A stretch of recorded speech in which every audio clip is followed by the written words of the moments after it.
Good morning, everyone. Welcome to today's gratitude and affirmation practice. Thank you so much for being here. Number one, gratitude. I thought there was like a bunny or something. Number one, gratitude. I'm feeling really good today. It's amazing what sleep and exercise will do. I'm pretty sure I've already done, I have to have done at least 2.5, maybe 3 miles today. But perfect temperature. It's a little overcast, so it's going to be a nice, chill Saturday. Number two, I literally have nothing to do today. In terms of like appointments, I was potentially going to be gone this weekend, but that ended up transferring, shifting. So I have a full day where I'm going to nourish myself. I'm going to get things done. I'm going to have fun. I'm actually really looking forward. This is a reset. A beautiful, beautiful shift. Number three for our day. I'm so grateful that I have people to share moments with. Yesterday, I went with my sister-in-law. She was free, so we went to the mall, went to the rock store. We went to JCPenney's, which is like a retail store here in the US. We went to Target, which is another retail store, and I was looking for jewelry. I decided yesterday, I'm like, I'm going to start taking baby steps, small steps, to just continue to be in my power and how I want to show up and how I want to feel good about myself. So, and I thought of one of you asked why I don't ever wear earrings, and it's jewelry. I love jewelry, but it's one of those steps that I always forget. And I'm at a different phase in my life. So I'm slowly picking up things that more fit my personality now. And I can't wait to wear them today. I'm gonna probably do my makeup too, just, really embody feeling good. But I had so much fun with her yesterday. Went to a couple of stores, Starbucks, got some food, then hung out with her and my brother late last night. That was really nice seeing them. I haven't seen them in a while. Number 4, Crystal Rock and Mineral Show is next weekend. I'm super excited. I love going to those shows, and even if you don't get anything, it's always really fun to go look. Kids love it, and all the people there are just really genuine, down-to-earth people that I enjoy talking to. So I'm excited for that. Number 5. I think the rest of these guys are going to be really about life skills. Number 5, I'm so grateful I've turned a corner with understanding my value. So, like I was saying yesterday, it's one thing to speak and say that you're valuable. It's another thing to feel that you're valuable. It's another thing to understand what makes you valuable. And I understand now what I'm losing if I do not protect that value. So it's made me really clear on some new boundaries that I have. And, I hit a point today where I wasn't really even thinking about this. It just popped in my head where I was like, I am so okay. I would rather be alone than compromise on anything that I now feel and resonate with as value within myself. Doesn't matter what it is. Relationship, work, and relationships can go for like whether it's your significant other or those around you, friendships, just situations I find myself in. No, not doing it anymore. I have new standards, and me connecting with me and choosing me, that'll be a number 6. Choose yourself first. How can you possibly expect all external situations to work out if you're not choosing yourself? Easier said than done, but again, I feel my value now. I know why I'm choosing myself. Something else that I've been playing around with doing is getting like little tokens. We're gonna turn around here. Getting little tokens and writing down every day all the different ways that I have bet on myself. Or like little wood chips, like whatever, like little pieces of paper, like whatever you want to use. Are you really, honestly, truly betting on yourself? Are you pouring into yourself? Are you valuing yourself to the extent that you are choosing you? I think it's, anytime we do something physically, externally, it's way easier to see that relationship than just thinking about it conceptually. So that's another thing. That's one thing I actually forgot to pick up last night at the store. But we'll see. I'll either use paper today or go back to the store and get some. Number 7. 7 for the day.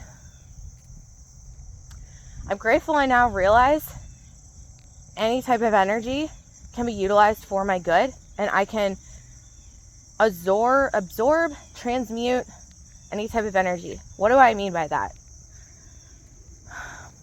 You've heard, other statements, what you resist persists.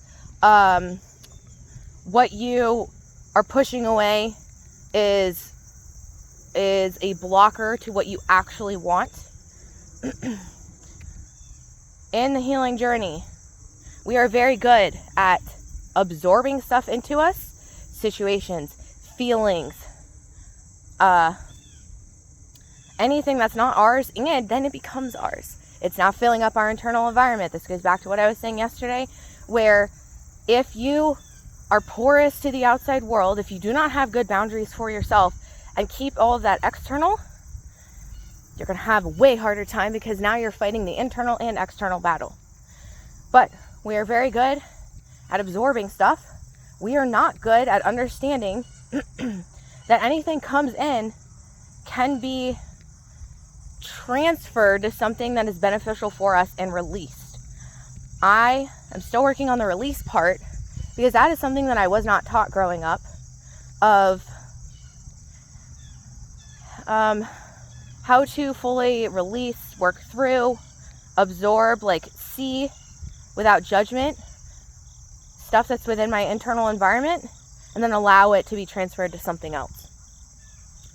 When you get to the point in your healing journey when you can sit with any type of energy, no matter where it falls on the spectrum, and allow it to move through you and out of you, I tell you, the power that I'm feeling today from finally understanding that I hold all of the power, and any type of energy I can use for myself, even if it's not energy that's making me feel good, if I sit with it and allow it to change, to shift, your body, universe, everything God is always going to choose for your highest good. We are the ones that stop it by having any type of resistance to it. And again, it's easier said than done. There's energy that is really difficult to digest. But looking back at my life, number 7, gratitude. I actually am so thankful and so grateful that I was put in some of the hardest environments growing up. Incredibly painful experiences. Maybe one day I'll talk about them more. But you know what? Looking back at everything, the fact that I could sit through that, the fact that I absorbed that, the fact that I am now releasing that. I had a moment today where I was sitting in my room, and I think a lot of people can relate to this. We hate the feeling of feeling like we are alone, or feeling, for me, aloneness was tied to isolation, like intentional isolation, a lot of times outside of my control. So there's like a double story there that I usually have to work through every time. However, whether we're willingly choosing the isolation or whether the isolation was chosen for us, a lot of times when you are really sitting with yourself, for me it feels like there's just this icky pressure in the room, like heavy, dense. I feel uncomfortable. And then that's the point where we usually choose to ignore it, not go into it. So I was sitting in my room today and I was like, there's so much power and energy here. I wonder if I could even use that and transfer it and have the best day. Just think about it. There's all this power. It's just sitting there. I'm letting it influence me instead of me looking at it, sitting with myself in it, honoring myself and transferring it. Imagine if we were able to do that. We are so unstoppable and we don't even realize it. I think there's something else I want to say on that.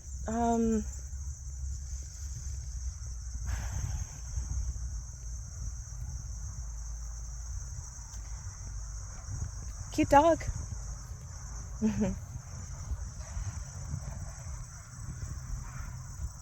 The other thing I want to say on that. This doesn't mean that we have to allow ourselves to take on that energy. Something else that I'm also working on, a number 8 gratitude, is being strong within my boundaries, my definition of self. And when you sit in your definition of self, it's kind of hard to explain because this is a newer concept for me, but you allow energy to just, it's like it's passing through you. So you have, usually the left side of your body is the feminine side, right side of your body is the masculine side. Every person has masculine and feminine energy. This doesn't mean that like you're a woman, you will only be feminine, you're a man, you will only be masculine. You have both. And here's why. The energy will always come in through your left side and be shifted, transferred through your right side and released. I heard somebody say, and I put these two together after my Reiki session.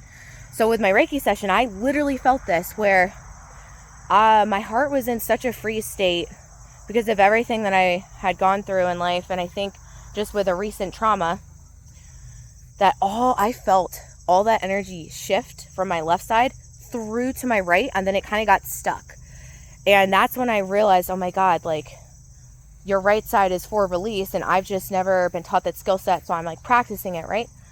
But I heard someone else on a video. I wish I always remembered who the other creators are. I'm very bad. My brain's bad with remembering names. But this other person was like, it was in the context of relationships. To receive is inherently feminine. To give is inherently masculine. Giving, and this is somebody else's words. This is not me saying this concept. This is just what I heard them say. But receiving is a natural state of a woman, feminine, and giving is a natural state of the masculine or of a man. But in putting that together with the energy thing that I was talking with you guys about, receiving in, absorbing, is a natural state of the feminine, of what I experience with my left side of the body. Releasing, giving back, and then like the shift happening in the middle, like giving, inherently masculine. And if that's true, I did feel it on the right side only of my body. Releasing. So it kind of would make sense then, from an energy perspective, of why every single person has both, to receive and give in a continuous cycle. And if that is true, that means that any type of energy you do not have to hold in your body. And this is why, going back to what I said, like resistance is persistence. Any little thing you are resisting, you think that it's not for you. Like, for example, if you have anger, negativity, other emotions towards someone that did something to you, you might think that you are protecting yourself. You actually are not, because all that's doing is you're pushing and ensuring that that energy stays in your body. The most natural state of energy is motion. Energy and motion stays in motion. I think that's, what is that, like a science thing that you learned growing up? Comes in, goes out. What happens when it comes in and you go, oh, not for me? Shove it down. You don't let it release. Like, we think that we're like holding it away from us.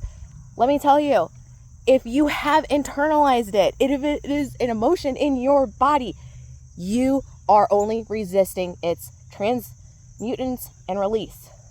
I'm going real deep today, guys. I woke up and I feel compelled to share this. The right people who, I think anyone will receive benefit from this message, but the people who are at a point experiencing this own shift will get value from this. And hopefully, I just get the sense that this is going to clarify some things for some people who are also in a very similar situation to me.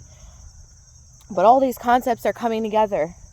And so, if you want to stay strong and within your definition of self, you have to, at all times, receive, accept, sit with yourself and honor your truth and honor your experiences and honor your emotions and release. But releasing is not a push. Releasing is just what happens when you have fully embodied and accepted and honored how you feel. This does not mean you shove down your emotions. This does not mean that you disregard your emotions. This does not mean that you have to force the release. The release happens naturally. And for a lot of my life, I tried to force the release because I knew that's what the natural state of what I should be doing. And it just didn't work. That's one of the ways we control. So let's talk about a number 9. Grateful that I'm changing my relationship with control. Let me give you a visual that I got a couple weeks ago that's making way more sense to me now in the context of what I've learned about my own natural state of being. I got a vision, or like a picture in my head of control is like being held down by thousands of needles. Each time you move, it causes you pain and suffering and hurt. It doesn't cause anyone else pain and suffering and hurt. Like, they have their own versions of control in the situation. But you are holding you in place with control.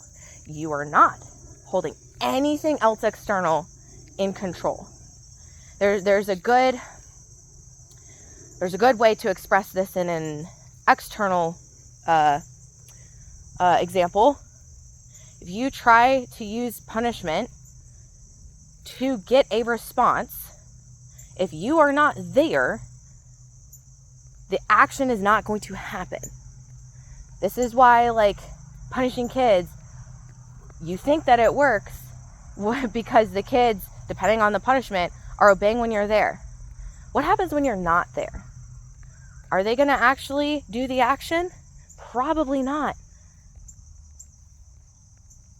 Control keeps our energy stuck. It does not really have any effect. We think it does. We think it has effect on the external world. It does not. It's a false story that we tell ourselves because we can't look at our own pain that we are putting ourselves in, because we are not honoring ourselves and what we're feeling, what we're going through. And because we cannot look at it, we feel out of control. Rightly so, we are out of control. So I'm starting to look at control in a different light. Over the last week or two, if I feel the need to control, it means there's a wound there that I actually need to look at and be brave enough to honor, and let that storyline come up and, just sit with myself, and then I naturally will get that release. So, again, easier said than done. But once you've kind of embodied these concepts, you can't go back. I know for the rest of my life, I'm not going to be able to look at control the same way. Oh, I dropped it. I'm not going to be able to look at control the same way. I value myself so highly now.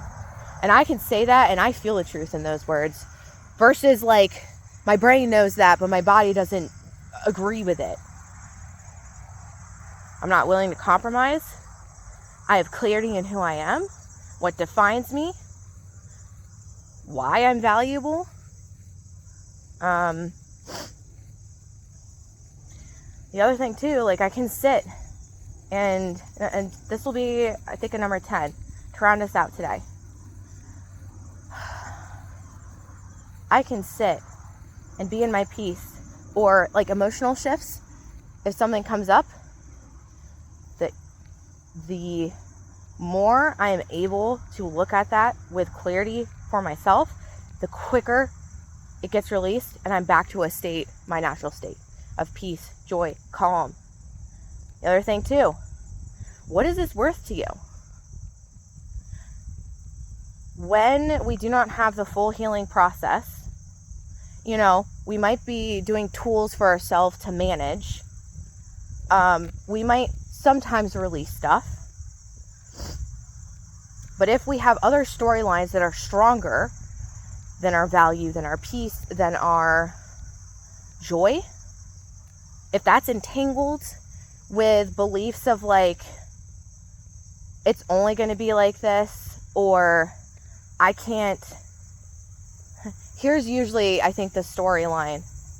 I can't be joyful, at peace, in my own energy, unbothered, because all this other stuff is calling my attention and is active in my life. I can't be at peace because I have relationship trouble. I can't be joyful because I'm lonely. I can't be in my full embodiment because I'm not accepted by other people. Whatever, like those are just generalized stories, right? Could apply to you, could not. Like, you know what your story is. And if you don't, that's the first place to start. But until you fully feel what embodying your joy, your peace, your sense of self, until that value is something where you go, why am I compromising on this? No matter what's going on externally to me, because I can transmute any type of energy that comes my way. Why would I give up my peace, my joy, my sense of self, my desires? Why would I give up any of that if I know that any type of whatever external situation that comes at me, that I can shift, transfer, use for my good, and I'm always in my power? That is the turning point. That is the pivot point of no return, where you literally cannot go back to, I'm going to compromise, or this is how it's always going to be, or, like, this is just what life is. Great. Okay. That's actually a good place to start too. If that's always what life is, how do you want to feel? Because you can be fully in your joy and your peace and your embodiment. But to get there, to do that, requires you to be so vulnerable to yourself, so in honoring yourself, and so, like, take the blinders off of all your own inner wounds that you can heal, by the way. Anything that is internal to you, you now have the power to heal. That is the point where then you realize my own inner space, how I feel, who I am, is so much more valuable than throwing pieces of myself out and filling it with anything external. That was a lot today, guys, but you guys have any questions? If something I said doesn't make sense, if everything I said makes sense, or, if you resonate with parts of it, let's start a conversation, because we're not taught these tools. Not really. Maybe some of us are, but I'd venture to guess that most of us grew up in houses where these tools were not readily available. And part of the reason, going back to someone who asked what my vision with this is, part of why I even started this gratitude practice in the first place, and there's a fly just chilling on my phone. Awesome. Part of why I started this gratitude practice in the first place was for me to have power and change my own mentality. And every single tool, I look for tools now. I look for anything that is going to put me back into the power of being myself. And you're going to be tested. And, we go through these lessons so that way we have, the harder the lesson, the more energy there is for you to use in that. And it doesn't feel like that because a lot of times we have already given up so much of our power. But at any moment we can choose, I'm taking my power back. There's a practice that, her name's Alyssa, forget her last name, but she teaches on codependency and stuff. But there's a practice that she did in one of the master classes that I've never done before, but it's saying your name. She's like, a lot of times we don't say our names, but if you want to embody yourself again, call your energy back, say your name, say your name, say your name. Here's the other thing too, guys, and this is a bonus number 11. You cannot make that choice about valuing yourself when your own internal environment feels shitty. You have to clean it up. I have been working, and this is one of the only reasons, aside from just sheer mental desire of screw this, I'm not going to live the rest of my life feeling this way. One of the only reasons why I am so confident about myself at this current time and going forward, I made a decision. I'm like, why am I letting external life be shitty and also putting that in my internal world and having to deal with both? There is no space that feels good to me. And so I've been, at any point in time, throwing things outside of me, cleaning up my external environment. I've been doing a lot of mindset work, right? And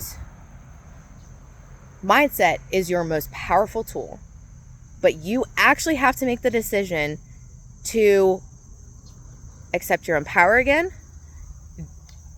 do a little bit of battle, a little bit of tug and pull with your mind at the start. But your mind's a tool. So once you get back into the driver's seat, everything else follows. But I cannot stress enough that you're never going to fully understand your true value if your internal environment is not a safe space for you, is not a nourishing space for you, does not feel good to you, is not protective for you. A lot of this has to do with boundaries too. That's why I keep going back to boundaries and defining who you are. If you are strong and in the definition of who you are, anything that is not equal to that stops at the door.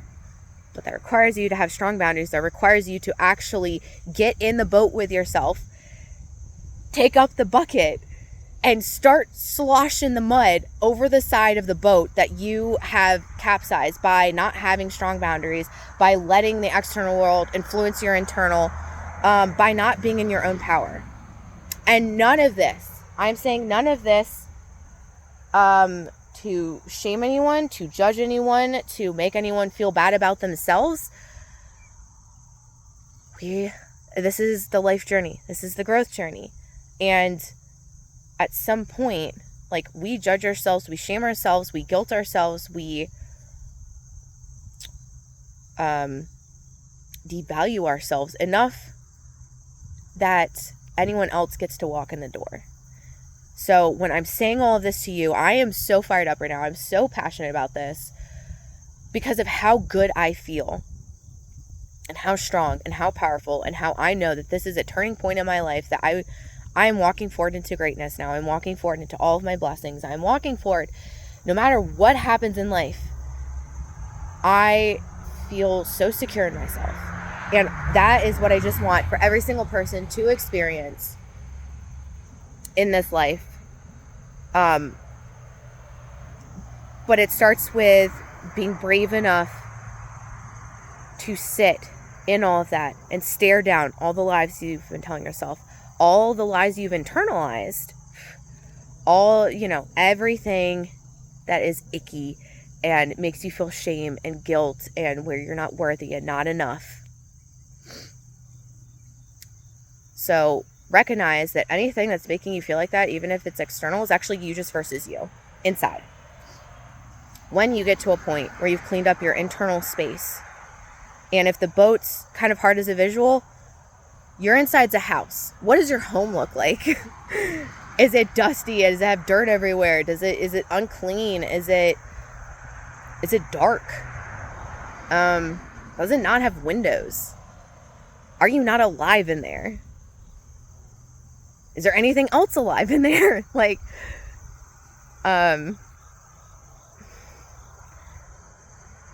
You have to sit with yourself through all of it. It's the only way forward, is through your own pain and everything. But if you can be brave enough to sit in it and to be hungry to get all these tools to help support your growth in that way, you're going to start really liking your internal environment. And then anything that was a reflection or that had come and leaked into your internal environment, some of those stop at the door. And you don't even really have to put any energy to those. Once you clean up your internals, it's, oh my God. Okay, so here it's like this. What we're all doing to ourselves is we bought our dream house. And for some reason, we started listening to the news. We started listening to social media. We started listening to our neighbors. We started listening to the passerbys on the street that said, ooh, yeah, actually, you have a cracked window there.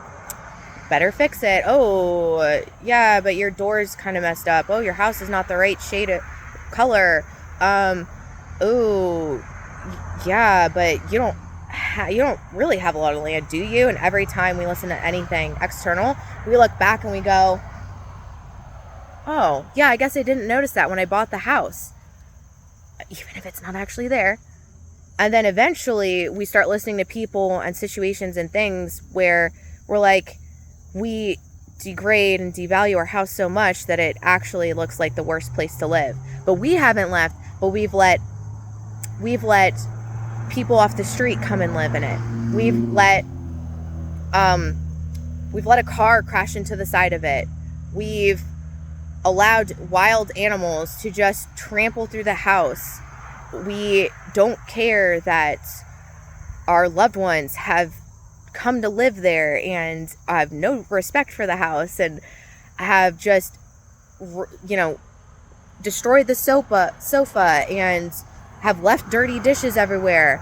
And because we're now super hypercritical of the house, because so many people have told us about it, we then decide that it's not worth anything to start fixing up the environment and fixing up the house and close that door again that strong and board up that window and not let strangers into our house.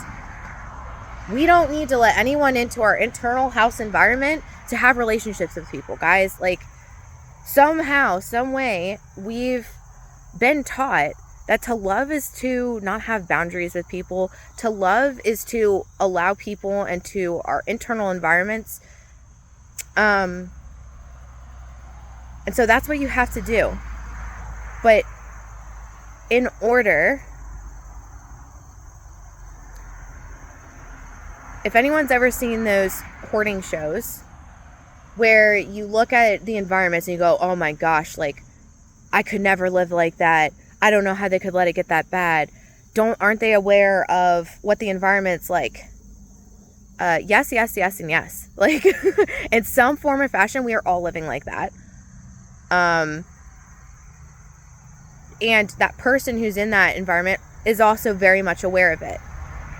But what we do is we get to a point where we feel like we're never going to get out. It's never going to change. This is a situation we're stuck in for the rest of our lives. False. Not the case.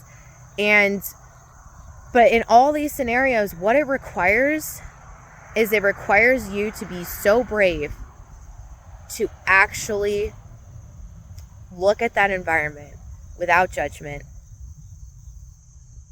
Honor how you got to that environment. Hold yourself in that environment. The holding of yourself in the environment is the hardest thing.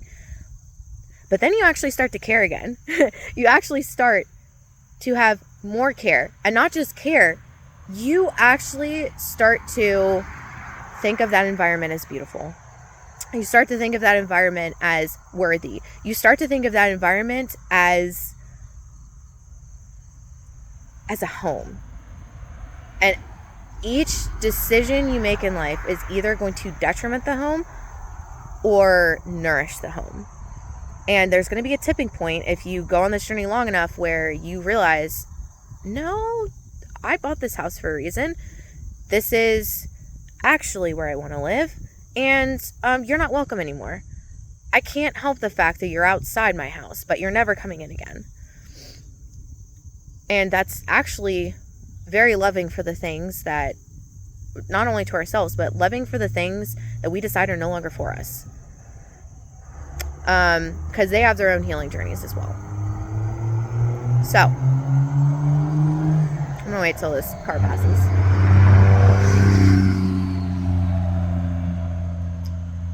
So, all that to say, I'm at a turning point and I feel like I've already stepped over the line. And I'm going to continue. And it's going to be a good day, guys. It's going to be a really, really good day. And I'm getting emotional. I want to cry because I've been working so hard on myself. And I've been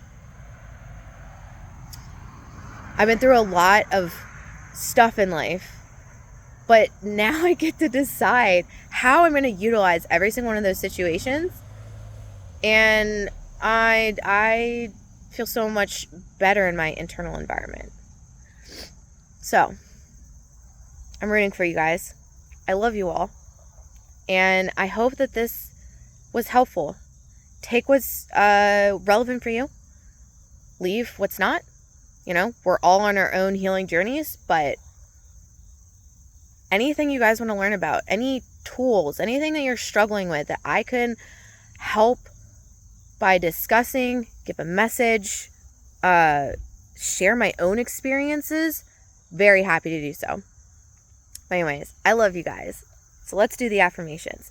And going back to the person who asked about this experience, I added affirmations in not too long after I started doing daily gratitudes, but I realized I don't want to just be grateful for things. I actually want to affirm how I want to feel, where I'm going, what's for me.